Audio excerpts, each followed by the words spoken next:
The federal government pays your child's school over $12,000 annually for his attendance, according to the Census Bureau's report on school spending per pupil. Various federal grants increase this somewhat depending on the demographics of your child's school. In some states, that's it.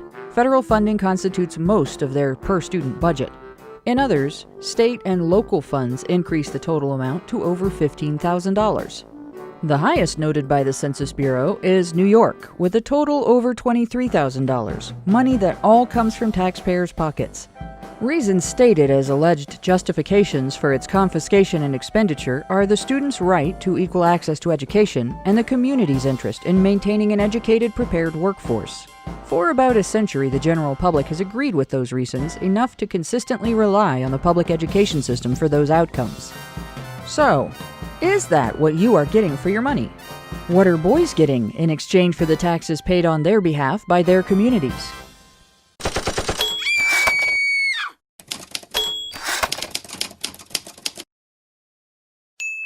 HBR Talk with Hannah Wallen. During the last few weeks, we've been talking about ways the public is lied to and manipulated by many sources, and as part of that, we examined academic fraud and political correctness.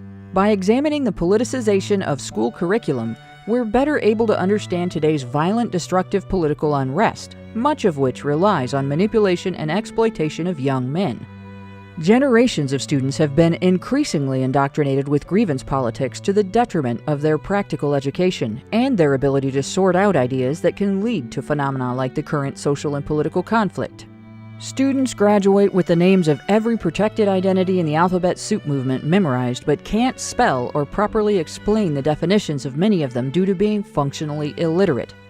Many can tell you, based on the color of your skin, whether you owe or are owed reparations, but couldn't do the math required to decide what each beneficiary is owed, or what each obligor's financial burden should be in order to fully cover that debt.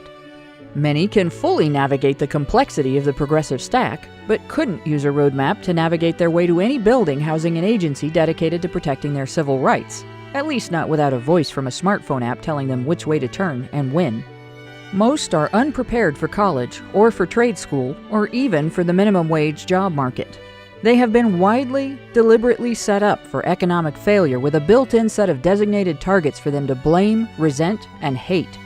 Your tax dollars have been used to wind up these tin soldiers, point them in politically expedient directions, and send them on plausibly deniable rampages through cities whose infrastructure they'd be ill-equipped to help maintain.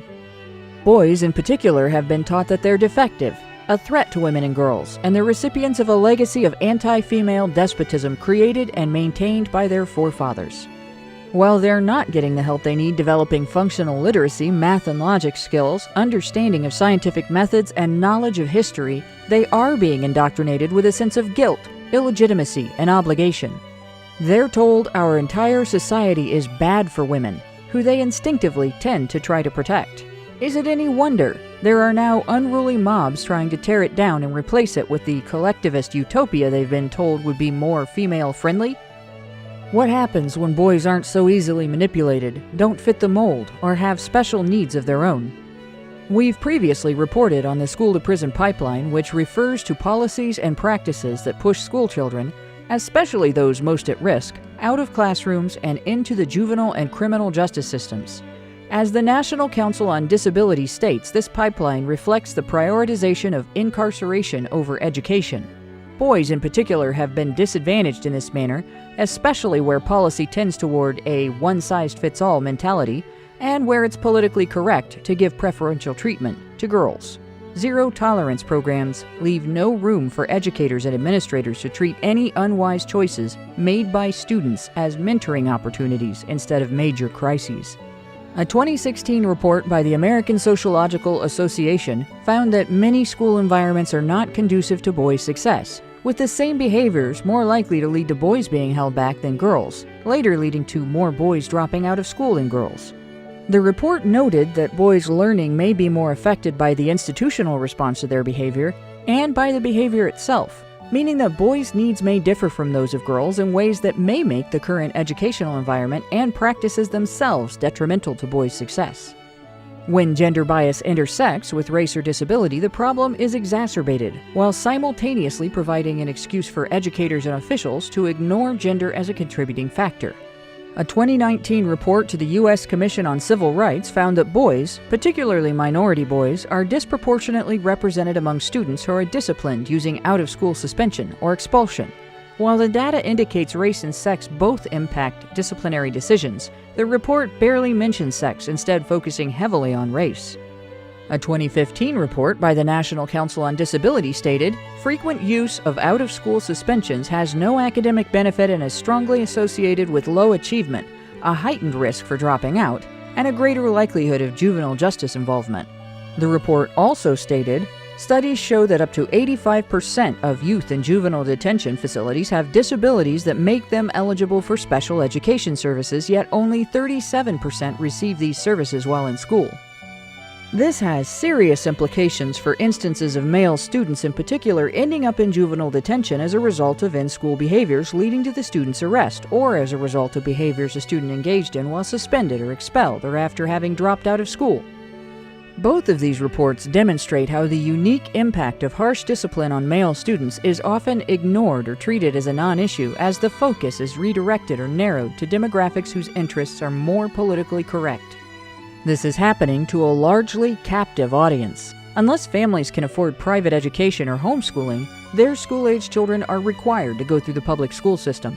Failure to attend is labeled truancy, with attendance enforced both by punishment of the student and fines levied against the parent if the student is found to be truant. This doesn't mean alternatives to public school are exempt from problems. Federal dollars don't follow the student wherever the family chooses, so the ability of families to use such alternatives is limited by economic status and access to some state tuition assistance programs. Regulations on private schooling and teacher certification can include accreditation standards that transfer the public system's issues with curriculum and political indoctrination right over to private schools. Administrators of these institutions aren't immune to political and other social biases, so one cannot assume private schooling is a guaranteed escape from the risk of indoctrination or failure to educate. However, the voluntary nature of private school adds one tool to the parent's repertoire for defending the child's rights: the power of choice.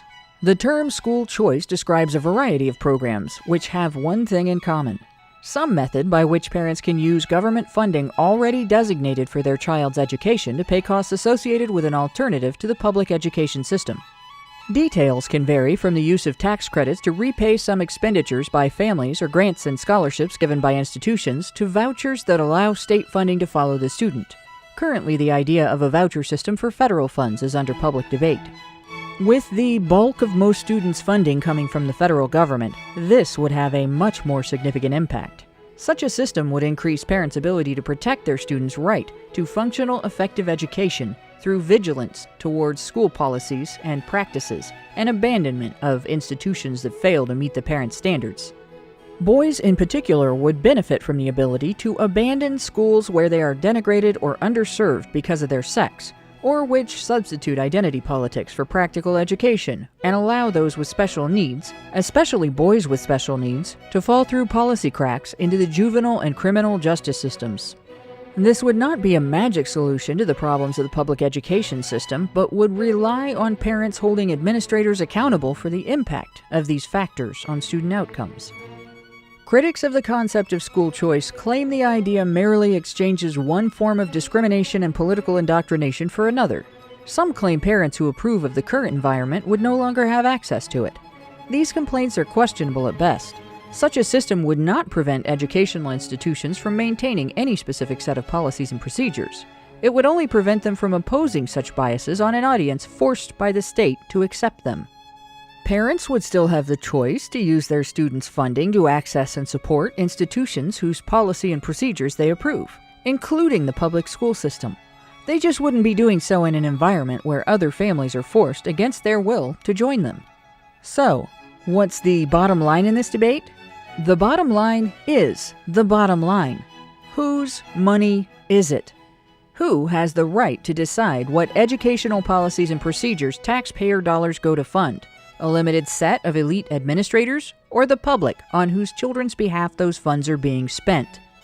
This week, HBR Talk will dig into the subject of school choice, its relationship to the quality of service provided by educational institutions, and the implications it has for improving the current educational environment for boys. We stream on multiple platforms. You can tune in to the YouTube stream via the link in the low bar or find other viewing and listening options on badgerfeed.com.